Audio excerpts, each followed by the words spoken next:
What's happening, gang? Matt Martin with Vehement Knives. Just finished up another knife, getting ready to ship it off to the customer. And I actually wanted to get your guys' opinion on it. We're considering adding this to our normal production lineup. And I want to see what your thoughts were. I'd like to introduce the full Tang version of our 101'er. And you guys may remember our old 101'ers. They came with the stacked leather handle, kind of a brass pommel down here. Most of them can be seen with the half guard as opposed to the double guard that's shown here. A pretty classic design, good selling knife for us. People seem to really like it. I really liked mine. Somebody bought mine off my hip actually at this show, but I was sad to see it go. But I know a guy who makes them, so I can make another one at a time. Anyways, back to the full Tang one. Just want to give you guys a rundown of the features and differences from this knife to the original stacked leather handle version. Instead of being 1/4 inch thick, we went with 3/16, and that's a nominal thickness. So these do come in a little over 0.1875 inches of the 3/16. So they're a little bit heavy for a 3/16 as far as the thickness goes. Feels great in the hand. A little bit thinner than the 01 version that we do, which is out of 1/4 inch. So we have a little bit thinner steel. We obviously have replaced the hidden leather stack Tang with the full Tang. This one happens to be clad in green canvas micarta with black liners. You guys can see that in there. We did the double guard, which you'll see every once in a while on a 101'er at a customer request. We'll do the double guard. But on this one, we thought, it just really played well.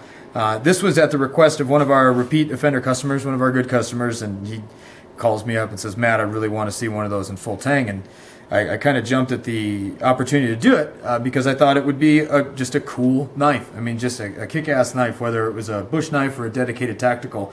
I just thought it was a pretty neat concept. So we ran with it. Another one of his requests was this right here. It's a skull crusher, but skull crushers get a lot of bad press, mostly because they tend to hurt the user more times than they tend to be effective in the field. You have this big sharp point that's jabbing into your ribs or every time you bend down. So what we did was we kind of took the folder approach on it and reduced it as small as possible so that it's not uncomfortable when it's against your flesh. Obviously, if it were against bone, it's very uncomfortable. Or if you had to use it to break a window, you would have all that kinetic energy of your arm, your shoulders, your hips, the weight of the knife, etc., into that one, infinitesimally small focal point, which is how these things work anyways. You're putting all that energy into a very, very small point, and that energy transfers and causes destruction on the other end. So we wanted it to be comfortable for the user. We didn't want it to affect ergonomics. Even in an ice pick grip, we didn't want it to be something that deterred you from using the knife in a variety of different ways, but we wanted it to be really effective if you were going to use it to break a window or fend off an attacker with a butt side parry and then go in to do knife work. Anyways, on this one also we did the sharpened false edge or the sharpened swedge here in the back. Nice sharp blade. I'd like to give a shout out to Greg over at Metallex Thermal Specialties. That's the same outfit that does the heat treating for Spyderco knives, which is just down in Golden.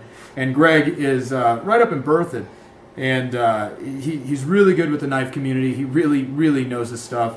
We're really thankful that we have such a high quality heat treat shop so close. He didn't bribe me to say this or anything like that, but I feel like he deserves a shout out. If any of you up and coming knife makers are looking for a place to cook your blades, feel free to give him a call and tell him I sent you. Anyways, so that's our full Tang 101'er. We really would like your opinion on this, if it's something that's worth adding to our lineup. Of course, I would like to add everything to our lineup, but if you guys don't want to buy them, then it doesn't count for anything. But I think this one has potential, and I'd like your thoughts on it. Also included with this is the, of course, handmade leather sheath. Molle Adaptable, Ambidextrous. The knife fits in both ways into the sheath, and of course the keeper strap pivots on a rivet back there. There's more on these if you want to look on our YouTube channel. We give the full breakdown of our sheaths and their functionality and how they work as far as the Molle adaptation or being able to switch dominant hand and carry sides. I think that is about it as far as this goes. Please feel free to like, comment, and share. We appreciate you guys very much. Today's Jenna's birthday. I won't tell you how old she is or she'll stab me with this knife, but everybody wish her a happy birthday if you don't mind, and live vehemently.